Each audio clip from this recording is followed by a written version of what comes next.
దేవునికి మహిమ కలుగును గాక. ఈ వాక్యానికి వ్యతిరేకంగా పోయినప్పుడు వాక్యమే నీకు తీర్పు తీర్చేది. వాక్యమే నీకు నువ్వు ఎక్కడికి వెళ్తావో వాక్యమే నీకు చెప్పేది. దేవుడు ఈ యొక్క లోకమునకు వాక్యం చేత తీర్పు తీర్చబోతున్నాడు.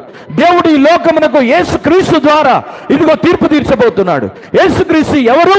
వాక్యమే యేసుక్రీస్తు అయి ఉన్నాడు. ఆది యందు వాక్యం ఉండెను, వాక్యము దేవుని యొద్ద ఉండెను, వాక్యమే దేవుడై ఉండెను. గడిగలలో చెప్దామా? వాక్యమే దేవుడు. ఇప్పుడు లోకానికి దేంతో దేవుడు తీర్పు తీర్చబోతున్నాడు? ఆమేన్ చెప్దామా? తండ్రి, కుమార, పరిశుద్ధాత్మ నామములో, పితా, పుత్ర, పవిత్రాత్మ నామములో నువ్వు బాప్తిస్మం పొందినట్లయితే ఖచ్చితంగా నరకానికి పోతావు. నేను తీర్పు తీర్చట్లేదు, ఈ వాక్యమే నీకు తీర్పు తీరుస్తుంది. అందరం ఆమేన్ చెప్దామా? ఎందుకంటే ఈ వాక్యములో ఎవరు అలా తీసుకున్నట్టు లేదు, ఎవరు అలా ఇచ్చినట్టు లేదు. హల్లెలూయా.